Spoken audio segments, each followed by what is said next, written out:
We have a lot of work to do, my friends. We have so much work to do. Our society is sick. Our society is sick and brainwashed. Our society needs help. Our society is drowning. All we have is individualism and capitalism and consumerism and war and hate and anger and imperialism. This is not a society. This is not a civilization. This is the opposite. This is the opposite of civilization. You know, just because you got nice, you have a nice iPhone, or you have a nice computer, or you got some nice kicks. You're fresh.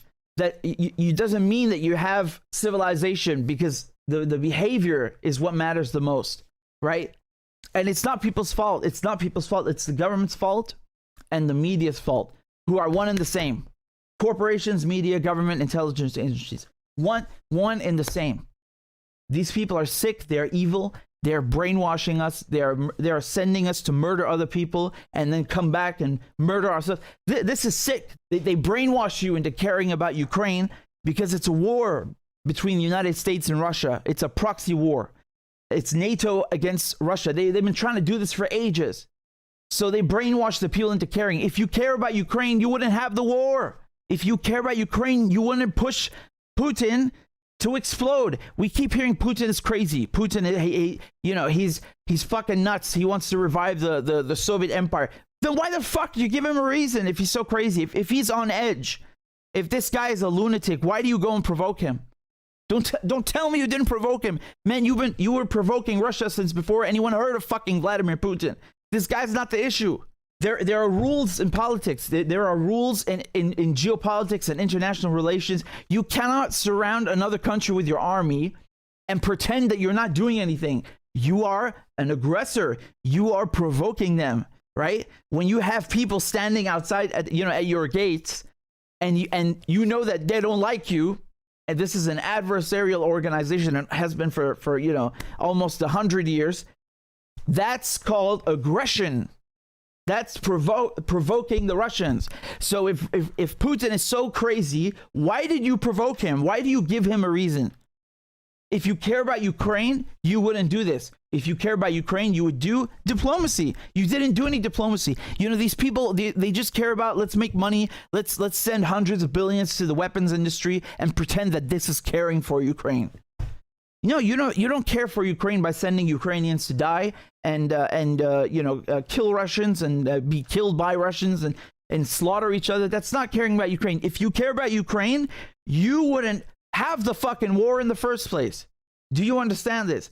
They never tried diplomacy. They tried war and it doesn't work, right? Their strategy doesn't work. You have so many Ukrainians that are killed.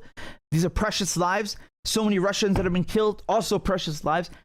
That is not a good strategy. The proof is in the pudding. Just look at the last year. We have an entire year to examine.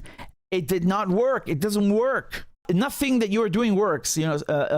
Let's try something else. Sit down with the Russians. Have some dialogue. If you don't want to sit down with the Russians, do it indirectly. Just like the Iranians and the Americans that I've been covering in the nuclear talks.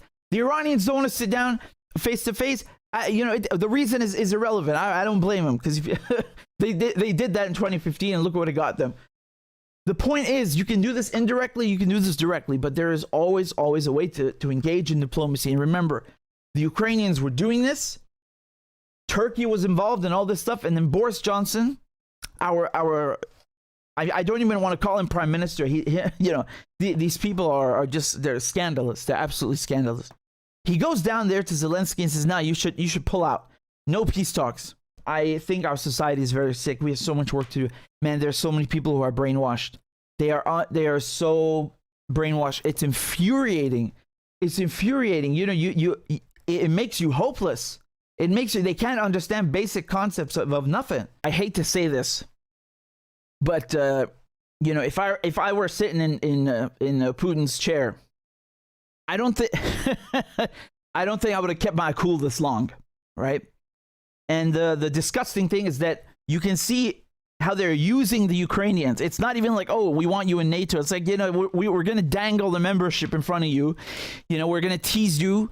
We're going to tickle you. Maybe you can join the EU. Maybe you can join NATO. Motherfucker. I mean, you got more weapons in Ukraine now, NATO weapons, than any NATO country. Do you think, you think Italy has that much weapons? Ukraine is the epicenter. They don't qualify for NATO yet.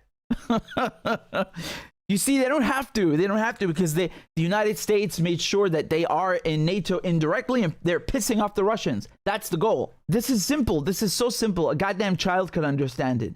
Who is moving towards who? I don't know what to do, man. We need to organize. We need to do something, because if we continue like this, it's so embarrassing. People are going to look back at this period and say, what the fuck is wrong with you? They're going to think we're cavemen or something. We're so blind and we can't understand anything. We don't hold our politicians to account.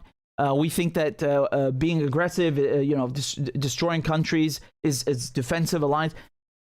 This is insanity, and it's so scary that you can just pick a random person on the street in the West, and they're just so adamant. They're so adamant that NATO is right. NATO's defensive.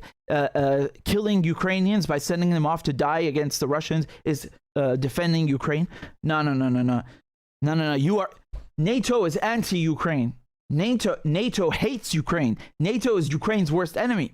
Ukraine's best friend is called diplomacy. Diplomacy doesn't mean you have to like the Russians. On the contrary, that's the whole point of diplomacy. It's because you don't like them, but you need to get to a deal. Okay? All right, it's not true. You have diplomacy amongst friends. But in this case, you understand, in this case, the toughest thing to do is diplomacy. It's easy to send checks to BAE Systems. It's easy to write a check to Raytheon. That's easy. It's paperwork. That shit, it's Biden signing a goddamn paper in his office. That's something a clerk could do. No disrespect to clerks, right? I'm just saying he doesn't have a dog in the race. You understand? Biden is not sending his kids off to die there. Biden is not going to risk his life or his family's life or his friend's life.